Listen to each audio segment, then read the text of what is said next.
जय श्री राम, वंदे मातरम, भारत माता की जय। सभी साथियों को भगवाधारी की तरफ से जनसंख्या नियंत्रण कानून कब आएगा, इस वाली वीडियो पर आपने बहुत अच्छा रिस्पांस दिया। साथियों, आज का विषय है क्या योगी जी बॉलीवुड को, जो दाऊद वुड के नाम से मशहूर हो गया है, क्योंकि बॉलीवुड अब बॉलीवुड नहीं रह गया, वो दाऊद वुड है। वहां पे आतंकियों का कब्जा हो रहा है, देशद्रोहियों का कब्जा हो रहा है। हिंदुस्तान का एक नया इतिहास रचा जाएगा। हिंदुस्तान में जो देशद्रोही ताकतें पनप रही थी, उनको जड़ से उखाड़ दिया जाए। संजय राउत और शिवसेना ये सब कांग्रेस के साथ मिलकर के और एक तरफा पार्टी इसलिए बनाए, अब धीरे धीरे सभी पत्ते खुल रहे हैं, क्योंकि इन लोगों को दाऊद वुड को बचाना था, दाऊद वुड को संरक्षण देना था।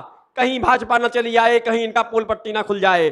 परंतु कुछ देशभक्त लोग, कुछ जागरूक लोग जो इसका विरोध किए फिल्म इंडस्ट्री में, और एक साथ होकर के हुनकार बढ़ी, हुनकार ऐसी बढ़ी क्योंकि इनकी पोल पट्टी खुल गई, क्योंकि मामला इतना ज्यादा आगे बढ़ गया कि पूरे भारत में कंगना रनावत का और इनका जो कंगना रनावत का मामले में छोटे से बात में ये पूरा उलझते चले गए, छोटी छोटी बातों में उलझते चला गए। और हमारे साथियों जो सोशल मीडिया में बहुत एक्टिव रहते हैं, इनका भी बहुत बड़ा योगदान रहा, जिससे सरकार में, देश की जनता में जागरूक का माहौल फैला। इन दाऊद वुड वालों का 1100 अरब का धंधा चलता है ड्रग्स माफिया का, और ये धनराशि इतनी, ये बहुत काफी है इस्लामिक स्टेट बनाने के लिए। बहुत बड़ा षड्यंत्र है। आज इसके बारे में बहुत ही डिटेल में बात करेंगे। आपको एक एक बात बता रहा हूं। इस दाऊद वुड में इस्लाम के प्रति हमेशा सॉफ्ट कॉर्नर दिखाया गया। हमेशा मौला रे मेरे मौला, दाढ़ी, टोपी, हज, हमेशा जो है इनका सॉफ्ट कॉर्नर इनको दिखाया गया इस्लाम का। दमादम मस्त के अंदर चरसी, गाजा, अफीम। पिछली बार का फिल्म फेयर अवार्ड था, जिसमें वो गुल्ली बॉय वाला जो लौंडा था, घंटा लेके आया है घंटा लेके जाएगा, वो जो गाना चलाया था बदतमीज, उस पर बहुत वायरल हुआ था। और उसी के साथ उसी को, उस गाने को तोड़ते मड़ोड़ते केसरी फिल्म का गाना लोगों के दिलों दिलों में छा गया था, लोग गुल्ली को भूल गए थे। परंतु ये दाऊद वुड, इसने केसरी को, जो कि देशभक्ति गाना था, उसको अवार्ड ना देकर के चरसी को अवार्ड दिया, चरसी गाने को अवार्ड दिया। दूसरी तरफ यमुना एक्सप्रेस के बराबर जमीन, करीब 1000 एकड़ जमीन पर फिल्म सिटी बनाने का ऐलान किया बाबा ने। तो साथियों, अब शुरुआत हो चुकी है। इन गैंग वालों को, इन देशद्रोही गैंग वालों को जवाब देने का समय आ गया है। साथियों, हिंदी फिल्म इंडस्ट्री का बहुत बड़ा इतिहास रचा जा रहा है। मैं यहां पर आप सभी को बताना चाहूंगा, जो लोग भगवा से जलते हैं, जो लोग ऐसा अफवाह उड़ा रहे हैं, जो लोग बता रहे हैं कि योगी बाबा ठीक नहीं कर रहे, कुछ लोग हैं समाज के ऐसे तत्व, बुद्धिजीवी तत्व, जो योगी बाबा का विरोध कर रहे हैं, भगवा का विरोध कर रहे हैं, उनको मैं एक संदेश देना चाहता हूं। देश का जो तिरंगा झंडा है, इसके सबसे ऊपर सर्वप्रथम सम्मान दिया गया है भगवा को। साथियों, दिन की शुरुआत होती है तो लालिमा चारों तरफ फैलती है, भगवाकरण हो जाता है। अग्नि अंदर की हो या बाहर की, वो भगवा रहती है। भगवा ही अंतरात्मा है, और ये भगवा नहीं समझ रहे हैं अभी तक। भगवा ने हिंदुस्तान के लिए मुगलों से लड़ा, भगवा के लिए शिवाजी जैसे, महाराणा प्रताप जैसे न जाने कितने वीर गति को प्राप्त हुए। भगवा वो शुद्धिकरण है जो इस दाऊद वुड को राष्ट्रीय प्रेम भावना में बदल देगा, शुद्धिकरण कर देगा। साथियों, ये जो काली कमली वाले दरगाह, मौला, मौलवी, ये सब मस्जिद, ये सब चलते थे जो अभी तक, योगी जी आपने बहुत बढ़िया काम किया है, जो इन देश विरोधी तत्वों का मुंह बंद कर दिया। इनके खिलाफ बहुत अच्छा एक्शन लिए हैं आप, आपको देश की जनता सल्यूट करती है। योगी जी, भारत की आन मान शान को चुनौती देने वाली एकता कपूर, जो आर्मी के खिलाफ बोलती हैं, हिंदू धर्म के खिलाफ बोलती हैं, महाभारत के तथ्यों को तोड़ मरोड़ करके बोलने वाली ऐसे देशद्रोहियों को, ऐसा खान इंडस्ट्री को बहुत जरूरी था सबक सिखाना। साथियों, ऐसा फिल्म इंडस्ट्री बनेगा उत्तर प्रदेश में कि आप लोग एक मिनट के लिए महाराष्ट्र कि जो दाऊद फिल्म इंडस्ट्री है इसको भूल जाएंगे। बहुत ही भव्य निर्माण होने जा रहा है। पश्चिम उत्तर प्रदेश ऐसी भूमि है बच्चा, देशद्रोहियों सुन लो, यहां पर अगर तुमने टू टाटी की उखाड़ के फेंक दिए जाओगे। यहां पर देश के मान सम्मान पर आंच आने के पहले तुमको उठा के फेंक दिया जाएगा। ये तुम्हारे बाप की धरती नहीं है।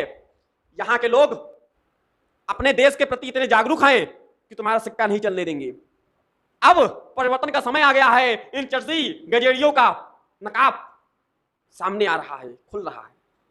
अभी तक इस दाऊद उड़ ने दिया क्या है, मैं आपको थोड़ा सा बताना चाहता हूं। इस दाऊद उड़ की कहानी, इसका थोड़ा विश्लेषण करते हैं।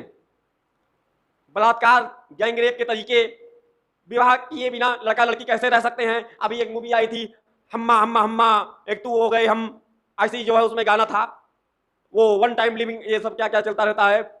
ये सब क्या है? ये सब नस्ल और फसल को बर्बाद करने का जरिया है। फिल्म इंडस्ट्री के जरिए ये लोग इस्लामिकरण कर रहे हैं, फिल्म जिहाद कर रहे हैं। पीके मूवी को आप देखिए, वहां पे कैसे हिंदू देवी देवताओं का अपमान किया गया है, भारतीय संस्कृति का उपहास कैसे उड़ाना है, लड़कियों को छोटे कपड़े कैसे पहनाना है, कैसे लड़कियों को ऐसे बहलाना फुसलाना है, और फिर उन छोटे कपड़ों को फैशन का नाम देना है, जागरूकता का नाम देना है। दारू, गांजा, चरस, सिगरेट, ये सब तो अब आप देख ही रहे हैं, हमें ज्यादा बताने की आवश्यकता नहीं है। एक एक करके सभी पत्ते खुल रहे हैं। पूजा पाठ, यज्ञ, इन सभी रीति रिवाजों को पाखंड का नाम दिया जाता है।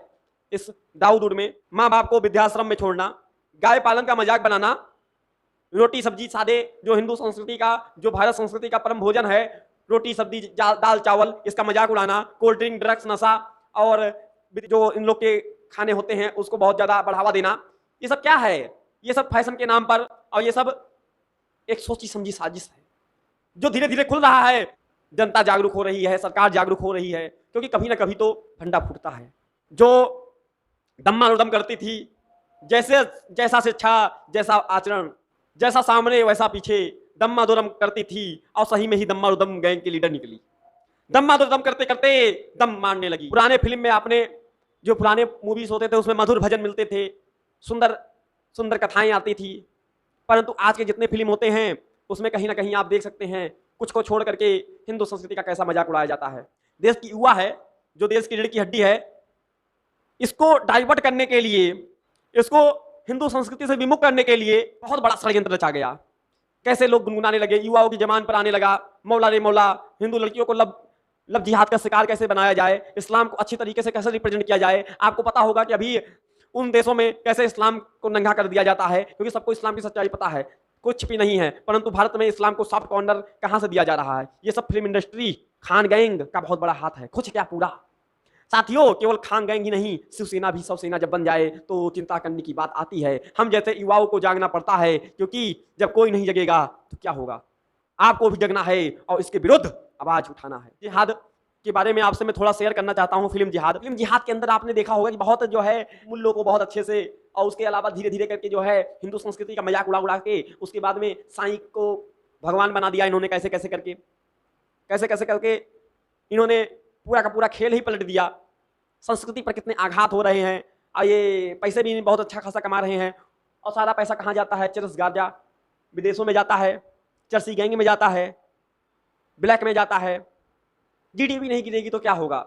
देश की जनता, जो भारत महाराणा प्रताप भगत सिंह के वंशज, आज चरस गांजा पी करके चरस गांजा पी रहे हैं, बॉलीवुड के नाच गाने मूवी देख रहे हैं, मौला मौला कर रहे हैं, तो देश अंधेरे में नहीं जाएगा तो कहां जाएगा? आप इस पर विचार करिए। मैं आपसे पूछता हूं, इससे आपको क्या नजर आता है साथियों, कि ये क्या माइंड वॉश नहीं किया जा रहा है? और देखिए, फिल्म शान में अमिताभ बच्चन और शशि कपूर साधु के वेश में जनता को ठगते हैं, लेकिन इसी फिल्म में अब्दुल जैसा सच्चा इंसान जो सच्चाई के लिए जान देता है। और सुनिए, फिल्म क्रांति में माता का भजन करने वाला राजा प्रदीप कुमार गद्दार और करीम खान शत्रुघ्न सिन्हा, एक महान देशभक्त जो देश के लिए अपनी जान दे देता है। अमर अकबर एंथनी में तीनों बच्चों को का बाप जो किशन लाल एक खूनी स्मगलर है, लेकिन उनके बच्चों अकबर और एंथनी को पालने वाले मुसलमान और ईसाई महान इंसान है। साईं बाबा का महिमा मंडल भी इसी फिल्म के बाद शुरू हुआ। ये पूरा रिपोर्ट है, आप यहाँ इसको क्रॉस चेक कर सकते हैं, और जो भाई बंधु इस मूवी को देख चुके होंगे उनको पता है अच्छी तरीके से। ये मैं नहीं बोल रहा हूं, ये तथ्य बोल रहे हैं, ये सारे तथ्य हैं। आप इन मूवीज को देख सकते हैं और सारे चीज को क्रॉस चेक कर सकते हैं, क्योंकि मुझे पता है हमारे दर्शकों को, हमारे भाइयों बंधुओं को सत्य बहुत अच्छा लगता है। ये सत्य सुनते हैं क्योंकि आप फर्जी मीडिया को छोड़ करके हिंदू हृदय पर आए हैं, तो आप सत्य की खोज में आए हैं। साथियों, कुल मिलाकर आपको पता ही होगा, बहुत ज्यादा नहीं, यहां पे आप देख सकते हैं फरहान अख्तर की फिल्म भाग मिल्खा भाग में हवन करेंगे का आखिर में मतलब क्या है। पीके में भगवान का रॉन्ग नंबर बताने वाला आमिर खान क्या अल्लाह के रॉन्ग नंबर 786 पर भी कोई फिल्म बनाएंगे? मैं ये पूछता हूं आमिर खान गद्दार से, ये खान गैंग वाले जो अभी ये शो भी चलाया था मूवी में, सत्यमेव जयते शो चलाया था, राष्ट्रवादी शो बता रहा था, अपने आप को अच्छी अच्छी शिक्षाएं दे रहा था, बहुत सारे बाबाओं के बारे में बता रहा था। बताओ, अच्छी बात है, परंतु आमिर खान, क्या तुमने अपनी मां का दूध नहीं पिया? क्या तुम एक बाप की औलाद नहीं हो? इस्लाम के बारे में सच्चाई बताने में क्यों तुम्हारी फट जाती है? जब तक ऐसी गीदड़ भक्ति इस दाऊद में, इस बॉलीवुड में चलती रहेगी, तब तक देश में विभिन्न प्रकार की समस्याएं आती रहेंगी। चरस गाजा का ये जो अड्डा बनता जा रहा है, आतंकवादियों को संरक्षण दिया जा रहा है, इसका नाश कैसे होगा? अब शुरुआत हो चुका है साथियों, साथ आपको देना है। सरकार अपना काम कर रही है, बाबा अपना काम कर रहे हैं, अब आपको आगे बढ़ना है। इसी के साथ जय श्री राम। हम कहना चाहते हैं कि पाकिस्तान